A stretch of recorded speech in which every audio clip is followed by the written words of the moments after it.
साई सच्चरित्र अध्याय 1। वंदना। गेहूं पीसने वाला एक अद्भुत संत। गेहूं पीसने की कथा तथा उसका तात्पर्य। पुरातन पद्धति के अनुसार श्री हेमाड पंत श्री साई सच्चरित्र का आरंभ वंदना द्वारा करते हैं। प्रथम श्री गणेश को साष्टांग नमन करते हैं, जो कार्य को निर्विघ्न समाप्त कर उसको यशस्वी बनाते हैं, और कहते हैं कि श्री साई ही गणपति हैं।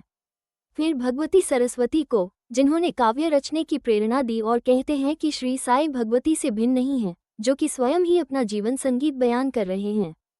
फिर ब्रह्मा, विष्णु और महेश, जो क्रमशः उत्पत्ति, स्थिति और संहार करता हैं, और कहते हैं कि श्री साई और वे अभिन्न हैं। वे स्वयं ही गुरु बनकर भवसागर से पार उतार देंगे। फिर अपने कुलदेवता श्री नारायण आदिनाथ की वंदना करते हैं, जो कि कोंकण में प्रकट हुए। कोंकण वो भूमि है जिसे श्री परशुराम जी ने समुद्र से निकालकर स्थापित किया था।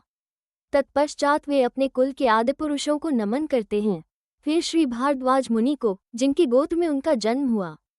पश्चात उन ऋषियों को, जैसे याज्ञवल्क्य, भृगु, पाराशर, नारद, वेदव्यास, सनक, सनंदन, सनय कुमार, शुक, शौनक, विश्वामित्र, वशिष्ठ, वामदेव, जैमिनी, वैशंपायन, नवयोगेंद्र इत्यादि तथा आधुनिक संत जैसे निवृत्ति, ज्ञानदेव, सोपान, मुक्ताबाई, जनार्दन, एकनाथ, नामदेव, तुकाराम, कान्हा, नरहरि आदि को नमन करते हैं। फिर अपने पितामह सदाशिव, पिता रघुनाथ और माता को, जो उनके बचपन में ही गत हो गई थी। फिर अपनी चाची को, जिन्होंने उनका भरण पोषण किया, और अपने प्रिय भ्राता को नमन करते हैं।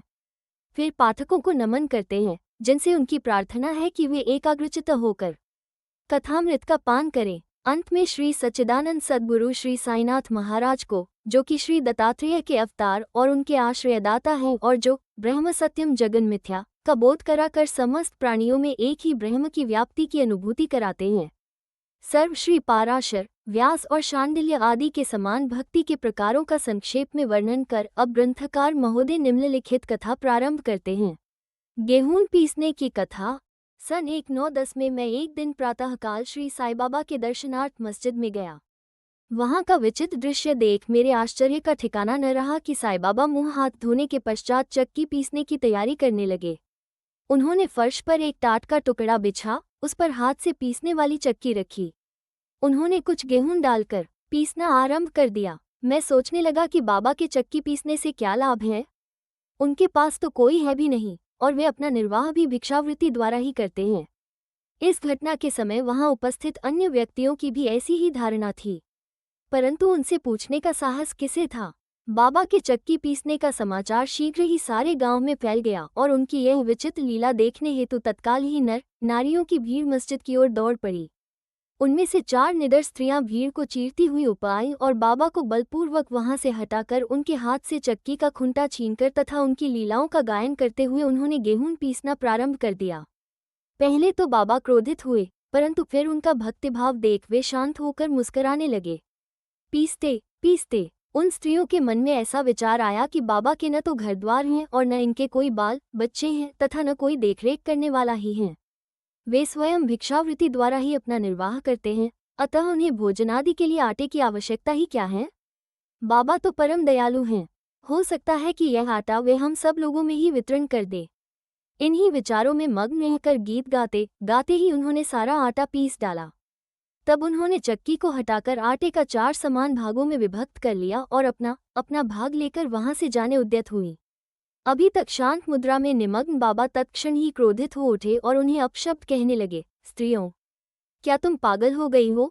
तुम किसके बाप का माल हड़प कर ले जा रही हो?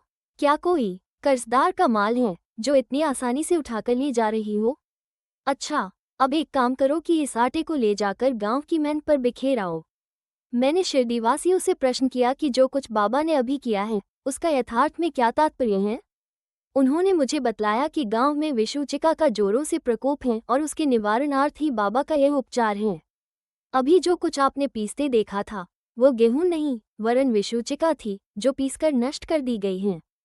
इस घटना के पश्चात सचमुच विषुचिका की संक्रामकता शांत हो गई, और ग्रामवासी सुखी हो गए। ये जानकर मेरी प्रसन्नता का पारावार न रहा। मेरा कौतूहल जागृत हो गया। मैं स्वयं से प्रश्न करने लगा कि आटे और विषुचिका रोग का भौतिक तथा पारस्परिक क्या संबंध है। इसका सूत्र कैसे ज्ञात हो। घटना बुद्धिगम्य सी प्रतीत नहीं होती। अपने हृदय की संतुष्टि के हेतु इस मधुर लीला का मुझे 4 शब्दों में महत्व अवश्य प्रकट करना चाहिए। लीला पर चिंतन करते हुए मेरा हृदय प्रफुल्लित हो उठा और इस प्रकार बाबा का जीवन चरित्र लिखने के लिए मुझे प्रेरणा मिली। ये तो सब लोगों को विदित ही है कि यह कार्य बाबा की कृपा और शुभ आशीर्वाद से सफलतापूर्वक संपन्न हो गया। आटा पीसने का तात्पर्य। शिरडीवासियों ने इस आटा पीसने की घटना का जो अर्थ लगाया वो तो प्रायः ठीक ही है, परंतु उसके अतिरिक्त मेरे विचार से कोई अन्य अर्थ भी है। बाबा शिरडी में 60 वर्षों तक रहे और इस दीर्घ काल में उन्होंने आटा पीसने का कार्य प्रायः प्रतिदिन ही किया। पीसने का अभिप्राय गेहूं से नहीं, वरन अपने भक्तों के पापों, दुर्भाग्यों, मानसिक तथा शारीरिक तापों से था। उनकी चक्की के 2 पाटों में ऊपर का पाट भक्ति तथा नीचे का कर्म था। चक्की की मुठिया जिसे पकड़कर वे पीसते थे वो था ज्ञान। बाबा का दृढ़ विश्वास था कि जब तक मनुष्य के हृदय से प्रवृत्तियां, आसक्ति, घृणा तथा अहंकार नष्ट नहीं हो जाते, जिनका नष्ट होना अत्यंत दुष्कर है, तब तक ज्ञान तथा आत्मानुभूति संभव नहीं है। ये घटना कबीरदास जी की इसके तदनुरूप घटना की स्मृति दिलाती है। कबीरदास जी एक स्त्री को अनाज पीसते देखकर अपने गुरु निपट निरंजन से कहने लगे कि मैं इसलिए रुदन कर रहा हूँ कि जिस प्रकार अनाज चक्की में पीसा जाता है, उसी प्रकार मैं भी भवसागर रूपी चक्की में पीसे जाने की यातना का अनुभव कर रहा हूँ।